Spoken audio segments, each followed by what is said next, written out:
Good morning all of you.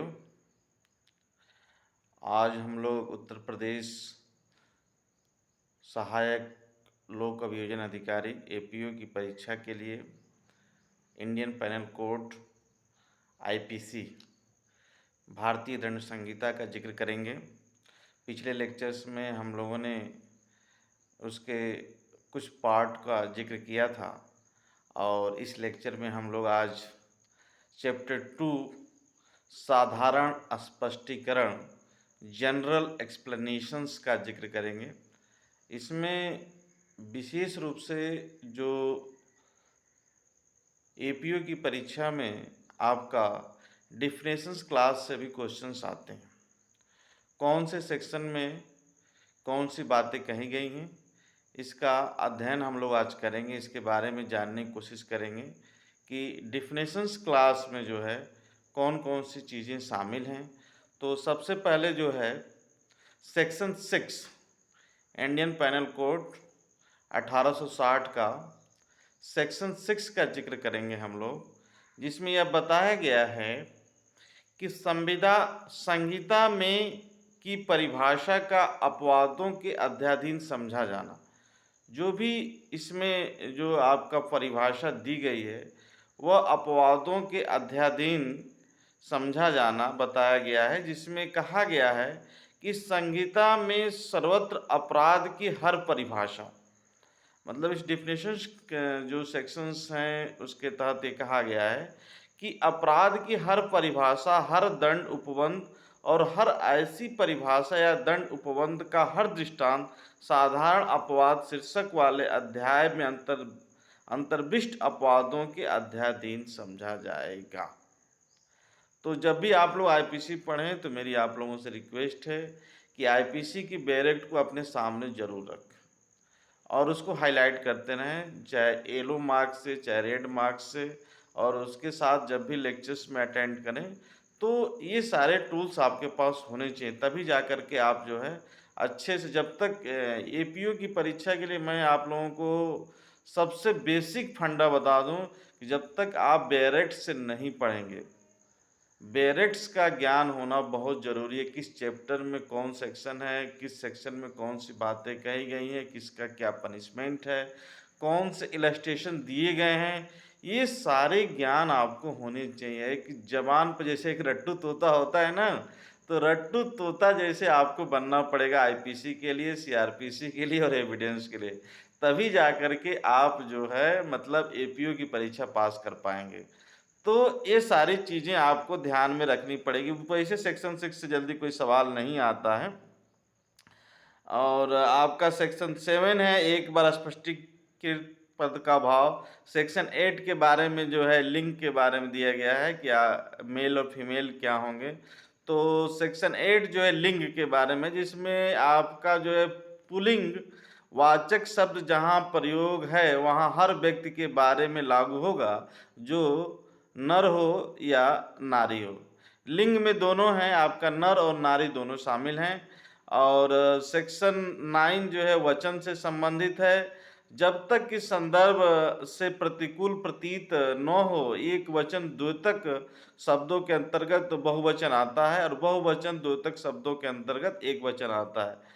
अब आता है सेक्शन 8 जो है लिंग से संबंधित है, सेक्शन 9 जो है वचन से संबंधित है, सेक्शन 10 जो है पुरुष और स्त्री। तो इसमें जो पुरुष शब्द किसी भी आयु के मानव नर का द्योतक है। पुरुष शब्द जो है वह किसी भी आयु के मानव नर का द्योतक है और स्त्री शब्द किसी भी आयु की मानव नारी का द्योतक है। इसको समझिएगा, नर और नारी के बारे में है। और खास करके एग्जामिनेशन के पॉइंट ऑफ व्यू से section 11 keep in your mind. आप सेक्शन 11 जो है पर्सन व्यक्ति के बारे में इससे सवाल आते हैं। तो कोई भी कंपनी या संगम या व्यक्ति निकाय, 3 चीजें हैं देखिए, कंपनी, संगम, व्यक्ति निकाय, चाहे वह निगमित हो या न हो, मतलब यह रजिस्टर्ड हो भी सकती है और नहीं भी हो सकती। इस धोखे में मत रहिएगा कि कंपनी रजिस्टर्ड होगी तभी व्यक्ति मानी जाएगी। तो आईपीसी के तहत, भारतीय दंड संहिता की धारा 11 के तहत कोई भी कंपनी या संगम या व्यक्ति निकाय, चाहे वह निगमित हो, रजिस्टर्ड हो या नहीं हो, वह व्यक्ति के रूप में शामिल होगी। तो इस तरीके से जो है आप मतलब इसमें डायरेक्ट सेक्शन पूछे जाते हैं, किस सेक्शन में क्या दिया गया है। इसमें ज़्यादा डिटेल में हम लोगों की जाने की ज़रूरत नहीं, क्योंकि सिलेबस बहुत बड़ा है। यदि एक ही टॉपिक को हम लोग पढ़ते चले जाएं तो हमारे आधे से ज़्यादा सिलेबस छूट जाएंगे। तो परीक्षा को पास करने के लिए हमारा होल सिलेबस की तरफ ध्यान रहता है, और जो मुख्य मुख्य चैप्टर्स होते हैं, जो मुख्य मुख्य ऑफेंसेज होते हैं, उन पर हमारा फोकस ज़्यादा होना चाहिए, जिससे जो है हम अच्छे से बेहतर मार्क्स ला सकें। यदि जो चैप्टर हम तैयार करें तो उसमें यह मान कर चलें कि उसमें जो भी किसी भी तरीके का सवाल पूछा जाएगा तो मैं उसको सॉल्व कर लूँगा। तो इतना कॉन्फिडेंस जब तक नहीं होगा तब तक आप एपीओ की परीक्षा क्वालिफाई नहीं कर पाएंगे। तो इस इतने कॉन्फिडेंस को लेकर के चलना है। तो आज बात जो हम लोग कर रहे हैं सेक्शन 8 की बात की है, जिसमें लिंग के बारे में बताया। सेक्शन 9 की बात की जिसमें वचन के बारे में बताया। सेक्शन 10 की बात करें जिसमें हमने पुरुष स्त्री के बारे में बताया। और सेक्शन 11 के बारे में हमने व्यक्ति के बारे में बताया। अब आता है सेक्शन 12 जिसमें लोक के बारे में। लोक, अब लोक का क्या अर्थ है डिफिनेशंस में?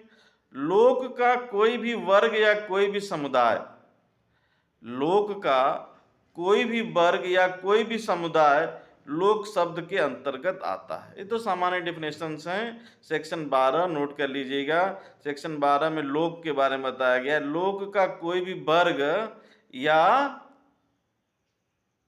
कोई भी समुदाय, लोक का कोई भी वर्ग या कोई भी समुदाय लोक शब्द के अंतर्गत आता है।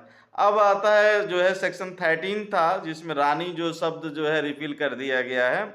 विधि अनुकूल आदेश 1950 के तहत जो है जो रानी शब्द था वह जो है आपका रिपील कर दिया गया है। अब आता है सेक्शन 14 पब्लिक सर्वेंट, सरकार का सेवक। सेक्शन 14 की बात करेंगे जिसमें क्या कहा गया है? सरकार का सेवक। तो सरकार का सेवक शब्द सरकार के प्राधिकार के द्वारा, सरकार का सेवक शब्द सरकार के प्राधिकार के द्वारा या अधीन भारत के भीतर, भारत के भीतर उस रूप में बने रहने दिया गए। मतलब ये 1860 का कानून है, इसको समझने की कोशिश करिएगा कि अब डायरेक्ट में आप लोग देखते रहिए साथ में। सरकार का सेवक शब्द सरकार के प्राधिकार के द्वारा या अधीन भारत के भीतर उस रूप में बने रहने दिए गए, नियुक्त किए गए या नियोजित किए गए, मतलब अपॉइंटमेंट हुआ उनका, किए गए या किसी भी ऑफिसर या सेवक के द्योतक। तो ये डिफिनेशंस काफ़ी अच्छी है, बड़ी भी है। तो इसको सेक्शन 14 आप लोग अपने माइंड में रखेंगे। अब आता है सेक्शन 15 अंग्रेजी भारत। विधि अनुकूल इसको 1937 के द्वारा रिपील कर दिया गया, इस पर हम ध्यान नहीं देंगे। अब आता है सेक्शन 16 भारत सरकार। भारत सरकार भारतीय विधि अनुकूलन आदेश 1937 द्वारा जो है इसको भी रिपील कर दिया गया है। अब आता है सरकार, सेक्शन 17। ये थोड़ा सा एग्जामिनेशन के पॉइंट ऑफ व्यू से इम्पोर्टेंट है, इसको ध्यान में रखना है। सेक्शन जो है आपका जो है 17 सरकार। तो सरकार शब्द केंद्रीय सरकार या किसी राज्य सरकार का द्योतक है। सरकार शब्द जो है किसी केंद्रीय सरकार या राज्य सरकार का द्योतक है। तो इस तरीके से जो है आपका सेक्शन 18 भारत से संबंधित है। सेक्शन 19 आइए, सेक्शन 19 जो है आपका न्यायाधीश, यह इम्पोर्टेंट है। न्यायाधीश सेक्शन 19 धारा 19 न्यायाधीश।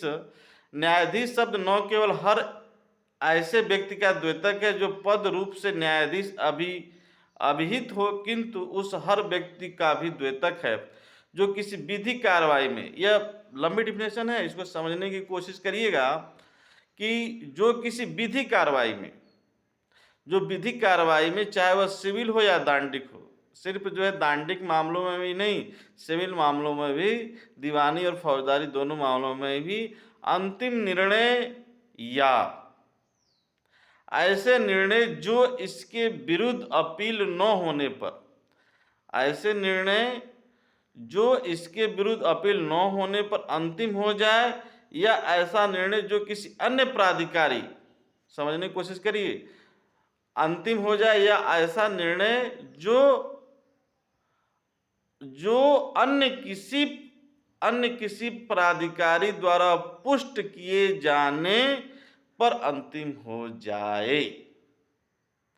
ठीक है, किसी दूसरे प्राधिकारी द्वारा उसकी कंफर्मेशन कर दी जाती है, पुष्टि कर दी जाती है, तो अंतिम हो जाए, देने के लिए विधि द्वारा सशक्त किया गया हो, कानून द्वारा उसे सशक्त किया गया हो, तो अथवा इसके आगे भी लिख रहा है, अथवा जो उस व्यक्ति निकाय में से एक हो, जो व्यक्ति निकाय ऐसे निर्णय देने के लिए विधि द्वारा सशक्त किया गया हो।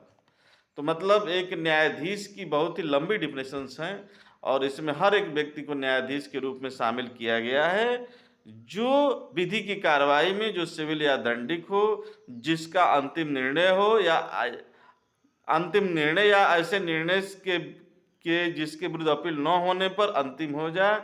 मतलब वह निर्णय दे रहा है, उसके विरुद्ध यदि अपील नहीं की जाती है तो अंतिम हो जाए, और ऐसा निर्णय जो अन्य प्राधिकारी द्वारा पुष्टि के किए जाने पर अंतिम हो जाए, देने के लिए विधि द्वारा सशक्त हो, जो उस व्यक्ति, अंतिम पॉइंट है, जो उस व्यक्ति निकाय में एक हो, या जो व्यक्ति निकाय ऐसे निर्णय देने के लिए विधि द्वारा सशक्त किया गया हो।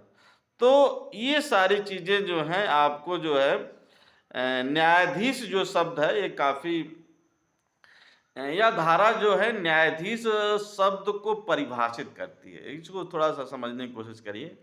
यह धारा जो है न्यायाधीश शब्द को परिभाषित करती है, और न्यायाधीश का तात्पर्य किसी ऐसे व्यक्ति से होता है जो, न्यायाधीश का तात्पर्य किसी ऐसे व्यक्ति से होता है जो आधिकारिक रूप में न्यायाधीश पदाभिहित होता है, आधिकारिक रूप में न्यायाधीश के पद पर जो पदाभिहित होता है। यह उन सभी व्यक्तियों को सम्मिलित करता है, जो मैंने पहले बताया कि इसकी वाइडर डेफिनेशंस हैं। यह उन सभी व्यक्तियों को सम्मिलित करता है जो विधि द्वारा किसी वैधिक प्रक्रिया, जो लीगल प्रोसीडिंग है, वैधानिक प्रक्रिया है, उसके तहत जो है सिविल या आपराधिक मामलों में, यदि सिविल भी हो सकते हैं और फौजदारी किस्म के आपराधिक जो है, तो civil proceeding and criminal proceeding में अंतिम निर्णय देने के लिए अधिकृत है। तो अंतिम निर्णय क्या होता है? सवाल यह होता है कि जैसे कभी कभी क्वेश्चन हम लोग पढ़ते जाते हैं, सवाल पे सवाल अपने मनी में आता रहता है, अपने दिमाग में जो है क्या आता है, सवाल पर सवाल आता है। जब तक उस सवाल का जो है सॉल्व नहीं होता है मन में, तब तक आगे जो है पढ़ने की इच्छा नहीं होती। जैसे हम लोग कभी स्टूडेंट्स को पढ़ाते हैं, तो स्टूडेंट्स के मन में यदि जिज्ञासा है और उस जिज्ञासा को हमने सॉल्व नहीं किया, तो पूरे एक लेक्चर का जो है उसके दिमाग में कुछ नहीं जाता। तो जब भी आप लोग पढ़ेंगे तो आप उसमें भी क्या आएगा, सवाल आएंगे, और उस सवाल को आपको सॉल्व करने की, जब तक उस जिज्ञासा को नहीं सॉल्व करेंगे तब तक जो है आपका आगे पढ़ने में रुचि नहीं होगी। तो एज ए टीचर्स के रूप में मैं भी चाहूँगा कि यदि आप जब मेरा लेक्चर्स आप लोग देख रहे हैं, सुन रहे हैं, तो आपके मन में जो भी सवाल हो, सजेशंस हो मेरे चैनल को लेकर के, और मेरे तरफ से कोई भी गलती हो या कोई भी टॉपिक आप स्पेशली रूप से पढ़ना चाहते हो, तो उसको भी बताइए। मैं निश्चित ही मतलब अगले लेक्चर्स में, अगले वीडियो में, या मेरा प्रयास रहेगा कि उसको जो है मैं अपने लेक्चर्स में शामिल करूं। और आप लोगों से रिक्वेस्ट भी है कि थोड़ा-सा मेरा उत्साहवर्धन करें, मेरे चैनल को लाइक करें, सब्सक्राइब करें, शेयर भी करते रहें, जिससे एक लाइक आपका मेरे लिए काफ़ी उत्साहवर्धन का काम करता है। तो हम लोग आगे बढ़ते हैं। अंतिम निर्णय वह निर्णय है जो जहाँ तक निर्णय देने वाले न्यायालय का संबंध है। ये कह रहा है कि अंतिम निर्णय वह निर्णय है जो जहाँ तक निर्णय देने वाले न्यायालय का संबंध है, अंतिम है। इसमें वे सभी व्यक्ति सम्मिलित हैं जो निर्णय देने के लिए विधि द्वारा प्राधिकृत हैं, जिसमें यदि अपील नहीं की जाती है तो वह निर्णय अंतिम हो जाएगा। बस इस पॉइंट को नोट कर लीजिए कि जिसमें अपील नहीं की जा सकती है, अपील नहीं की जाती है तो वह निर्णय अंतिम हो जाएगा, अथवा एक ऐसा निर्णय जो किसी अन्य प्राधिकारी द्वारा पुष्ट किए जाने पर अंतिम हो जाएगा। तो लास्ट की जो लाइनें हैं उसको आप लोग अपने माइंड में जरूर रखिए। तो ये है आपका। अब आते हैं सेक्शन 20 मैच तो आप लोग बहुत देखे होंगे, लेकिन अब आते हैं सेक्शन 20। जब बैरेक्ट को याद करें तो अपने दिमाग में कुछ जो सिगूफे बना लें। जैसे 20 मैच है तो 20 पे क्या है, न्यायालय है। 20 से एक डाउन कर लिया जाए तो न्यायाधीश है। तो 19 और 20 क्या हो गया आपका, एक न्यायाधीश हो गया, एक न्यायालय हो गया। तो 20 क्या हो गया आपका, न्यायालय हो गया। तो इस तरीके से अपने मन में जो है बैरेक्ट को याद करने के लिए आप तैयार कर लीजिए कि हमें ऐसे जो है बैरेक्ट को याद करनी है। तो सेक्शन 20 की बात करेंगे, न्यायालय की बात करेंगे। तो न्यायालय शब्द उस न्यायाधीश का है जिसे अकेले ही को न्यायिक कार्य, जुडिशियल एक्ट करने के लिए विधि द्वारा सशक्त किया गया हो। करने के लिए विधि द्वारा सशक्त किया गया हो, या उस न्यायाधीश निकाय का, या उस न्यायाधीश निकाय का जिसे एक निकाय के रूप में, समझे, या उस न्यायाधीश निकाय का जिसे एक निकाय के रूप में न्यायिकतः कार्य करने के लिए विधि द्वारा सशक्त किया गया। मतलब कुल मिला जुला करके आपको कानून के द्वारा जो है यह सशक्त किया गया हो कि आप जो है न्यायालय का कार्य करेंगे, न्यायिकतः जुडिशियल एक्ट आप करेंगे। तो जबकि ऐसा न्यायाधीश या न्यायाधीश निकाय न्यायिकतः कार्य कर रहा हो, उसका द्योतक हो। अब आता न्यायालय से तात्पर्य उस स्थान या भवन से नहीं है जहाँ न्यायिक कार्य किए जाते हैं। इसको भी कीप इन योर माइंड, इसको आप इसकी मत करिएगा। ये कह रहा है कि न्यायालय से तात्पर्य उस स्थान या भवन से नहीं है जहाँ न्यायिक कार्य किए जाते हैं, अपितु न्यायाधीश या न्यायाधीश निकाय से है जो न्यायिक प्रक्रियाओं को संपादित करते हैं। जब न्यायाधीश मात्र प्रशासनिक कार्रवाइयाँ करते हैं तो वे न्यायालय नहीं होते। जब न्यायाधीश जो है प्रशासनिक कार्रवाइयाँ करते हैं तो वह क्या होते हैं, न्यायालय नहीं होते हैं। तो ऐसी सिचुएशंस में जो है आपको समझने की ज़रूरत है कि जब कोई जो है न्यायालय से तात्पर्य उस स्थान या भवन से नहीं है जहाँ पर न्यायिक कार्य किए जाते हैं, अपितु न्यायाधीश या न्यायाधीश निकाय से है जो न्यायिक प्रक्रियाओं को संपादित करते हैं। जब न्यायाधीश मात्र प्रशासनिक कार्रवाई करते हैं तो वह न्यायालय नहीं होते हैं। तो इसको अपने दिमाग में रखिए कि जब जो है न्यायाधीश जब जो है प्रशासनिक कार्य करता है तो वहाँ पर जो है उसको न्यायालय नहीं कहा जाता है। और अब आता है सेक्शन 21। सेक्शन 21 किससे संबंधित है, लोक सेवक। तो सेक्शन 21 आपका लोक सेवक से संबंधित है। यदि आप हमारा प्रॉपर वीडियो देखते जाएंगे तो डेफिनेशंस क्लास और आईपीसी के सभी सेक्शन को मैं वीडियो में ही रटवा दूंगा आपको, और सारे यदि रट जाएंगे आपको तो निश्चित है आपकी जो प्रारंभिक परीक्षा है वह आसानी से आप सफलता पा जाएंगे। तो आपको बस एक डायरी रखिए, एक पेन रखिए और साथ में बैरेक्ट रखिए, और पर डे मेरा एक 2 लेक्चर्स मतलब अपलोड होता जाएगा, आप उसको देखते जाएंगे तो निश्चित है कुछ दिनों के अंदर ही आप जो आईपीसी में अपनी अच्छी पकड़ बना लेंगे।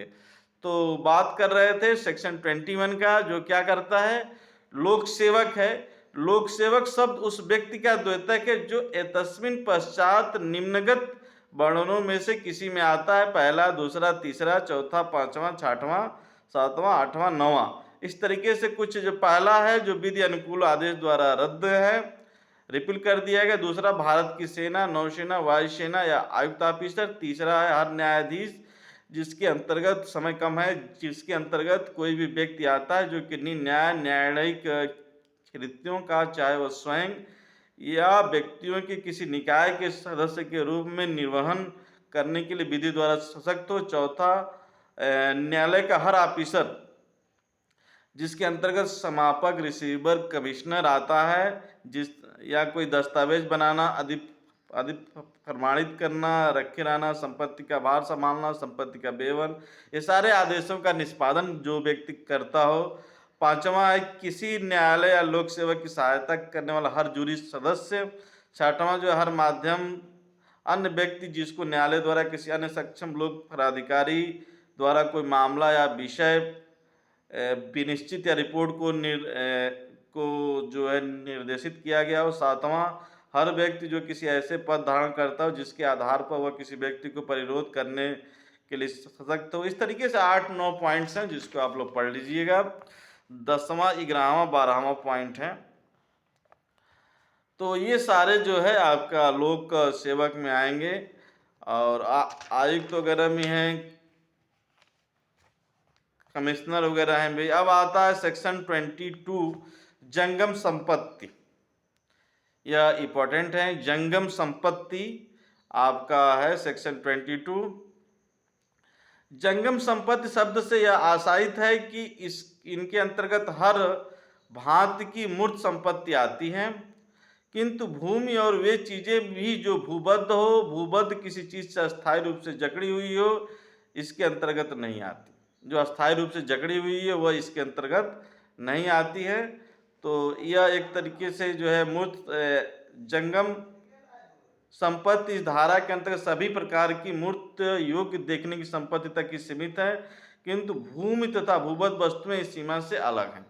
इस सीमा से जो है भूमि तथा भूबद्ध वस्तुएं इसमें नहीं आती हैं और यह चूज इन एक्शन को अपोजिट करती हैं। मूर्त संपत्ति वह संपत्ति है जिसके द्वारा इंद्रियों द्वारा अनुभव किया जा सकता है। मूर्त संपत्ति और अमूर्त संपत्ति दो तरीके की संपत्ति होती है।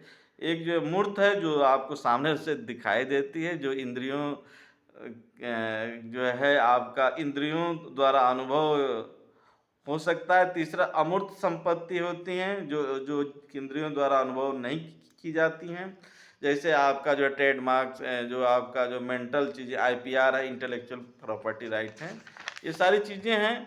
अब आता भूमि तथा भूबद्ध वस्तुएं। भूमि और भूबद्ध वस्तुएं या भूबद्ध किसी चीज से अस्थायी रूप से जकड़ी हुई हो कोई वस्तु इस धारा में अपवर्जित है, परंतु यह धारा पृथ्वी तथा पृथ्वी से जकड़ी हुई वस्तुओं को अपवर्जित नहीं करती है। इसको नोट करने की जरूरत है कि यह धारा पृथ्वी तथा पृथ्वी से जकड़ी वस्तुओं को अपवर्जित नहीं करती है। अब आता है सेक्शन 24, सदोष अभिलाप। सदोष अभिलाप विधि द्वारा, सदोष अभिलाप विधि विरुद्ध सेक्शन 23 में है। जनरली सेक्शन ही पूछे जाते हैं, उसके अंदर की बातें नहीं पूछी जाती हैं। तो सदोष अभिलाप विधि विरुद्ध साधनों द्वारा ऐसे संपत्ति का अभिलाप है जिसके वैध रूप से हकदार अभिलाप प्राप्त करने वाले व्यक्ति न हो। सदोष हानि क्या होता है, इससे याद करिए। सदोष लाभ और सदोष हानि से सवाल आता ही आता है एक क्वेश्चन। तो सदोष हानि विधि विरुद्ध साधनों द्वारा ऐसी संपत्ति की हानि है जिसका वैध रूप से हकदार हानि उठाने वाला व्यक्ति हो। तो इस तरीके से आप लोग जो है इसको हम जो है आपका 43 पढ़ेंगे तो उसमें लीगल चीज़ों के बारे में जिक्र होगा। और सदोष लाभ के जो है कुछ आवश्यक तत्व हैं, जैसे किसी संपत्ति का लाभ और संपत्ति जिसके लिए कोई व्यक्ति वैधानिक रूप से हकदार नहीं है तथा लाभ अवैधानिक ढंग से होना चाहिए। तो यह इसके अवयव हैं सदोष अभिलाभ के। और सदोष हानि के जो है ये एलिमेंट हैं आपकी किसी संपत्ति की हानि, और संपत्ति जिसे खोने वाला व्यक्ति वैधानिक रूप से हकदार था, और हानि अवैधानिक ढंग से होना चाहिए। तो इस तरीके से जो है आपको इसमें केस आई थी जो है प्रेमनाथ बनाम राज्य, और यह जो है 18665 में 68 पेज पर मिलेगी आपको। तो इसमें इस केस में अभियुक्त के वाद में अभियुक्त ने बलपूर्वक तथा अवैधानिक ढंग से एक विधवा के बैलों को उसके मृत पति द्वारा दे ऋण के भुगतान हेतु छीन लिया। बैल को छीनना सदोष हानि माना गया। बैल को छीनना क्या माना गया? सदोष हानि माना गया।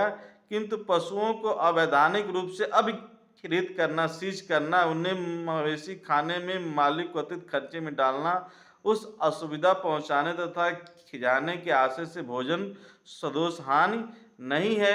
एक मामले में अभियुक्त ने एक तालाब में रखे जूट को हटा लिया और तालाब में जूट को शिकायतकर्ता के भीगने के लिए रखा था। अभियुक्त ने शिकायतकर्ता से निवेदन किया कि वह जूट को तालाब में निकाल ले, क्योंकि तालाब उसका है। माना गया कि शिकायतकर्ता सदोष हानि नहीं हुई।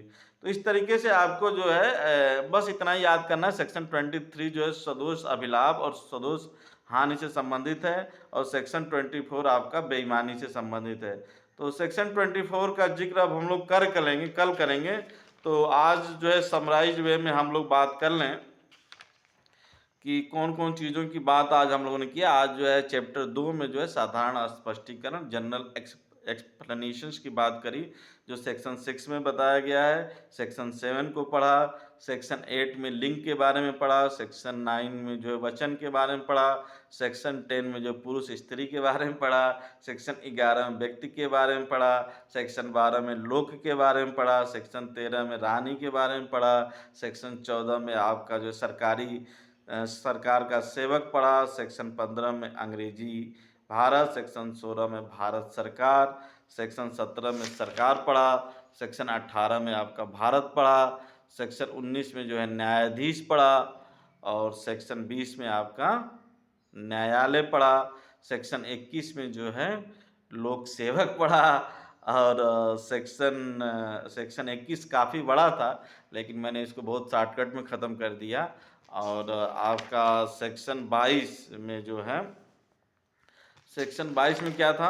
सेक्शन 22 में जो है जंगम संपत्ति पढ़ा, और सेक्शन 22 के अलावा सेक्शन 22 जंगम संपत्ति, सेक्शन 23 जो है सदोष अभिलाभ पढ़ा, और आपका इसके कुछ इसेंशियल एलिमेंट पढ़े जो सदोष अभिलाभ और सदोष हानि के हैं। तो इस तरीके से सेक्शन 23 भी काफ़ी इम्पोर्टेंट था। अब सेक्शन 24 कल हम लोग पढ़ेंगे। तो सेक्शन 24 के आगे से जो है कल हमारी नेक्स्ट वीडियो अपलोड होगी आप लोगों के लिए। तो सेक्शन 24 से हम लोग आगे जो है कंटिन्यू करेंगे। तो इस तरीके से जो है आज की वीडियो का जो मेन चीज़ें हैं उसको आप लोग समझ गए होंगे, और हमें उम्मीद है कि आप लोग अच्छे से मेहनत से पढ़ाई करेंगे। और एपीओ की एग्ज़ाम, उत्तर प्रदेश का जो ये एग्ज़ाम है, इसमें कई मायनों में काफ़ी इम्पोर्टेंट है, और आप लोग मेहनत करिए, और निश्चित ही मेहनत करेंगे तो आपको बेहतर सफलता मिलेगी। और ख़ास करके पढ़ाई शेड्यूल में आप लोग थोड़ा-सा जो है अपने जहाँ पर आप लोग पढ़ रहे हैं वहाँ पर जो है आईपीसी, सीआरपीसी, एविडेंस के मार्केट में चार्ट आते हैं। तो आप लोग अपने जो है जहाँ पर लेटते हैं या जहाँ पर बैठ कर पढ़ते हैं, वो सामने चार्ट जो है लगा लेंगे, तो जिससे आप लोग जैसे कोई चीज़ हमने बताई तो एक बार आपने चार्ट पर देख लिया तो आपको वो सारी चीज़ें समझ में आ जाती हैं, और आपके दिमाग में वो सारी चीज़ें बैठ भी जाती हैं। तो इन सब सारी चीज़ों को जब तक आप ध्यान नहीं देंगे अपने रूटीन में, इस तैयारी को क्या करें, जो उत्तर प्रदेश न्यायिक सेवा की तैयारी है, इसको अपने रूटीन में शामिल करिए। जब तक आप अपने इसको मतलब रूटीन में नहीं शामिल करेंगे तब तक जो है सफलता पाना बहुत ही मुश्किल है। तो आप लोगों के लिए मतलब ज़्यादा कुछ नहीं कहेंगे, धीरे-धीरे अपनी हमारी नेक्स्ट वीडियो अपलोड होती रहेंगी, और आईपीसी पूरा आप लोगों का मुश्किल से 10-15 लेक्चर्स में एक आप लोगों का रूटीन जो माइंड मेकअप है उसको हम बना देंगे। उसके बाद सीआरपीसी स्टार्ट करेंगे, उसके बाद एविडेंस स्टार्ट करेंगे, उसके बाद जो पुलिस रेगुलेशन और बीच में जो है जब संडे संडे को जो बीच में जो टाइम मिलता है, उसमें हम लोग जो है जनरल नॉलेज की भी जो है 1 आध 2 लेक्चर्स लेने की कोशिश करेंगे आप लोगों का। तो thank you very much all students जो आप लोग में हमसे जुड़े और मेरे वीडियो को सुना, और हम उम्मीद करते हैं कि आप लोग ज़्यादा से ज़्यादा संख्या में लाइक करेंगे, शेयर करेंगे और भी दोस्तों को बताएँगे, सब्सक्राइब करेंगे। तो thank you very much. Best of luck your examination.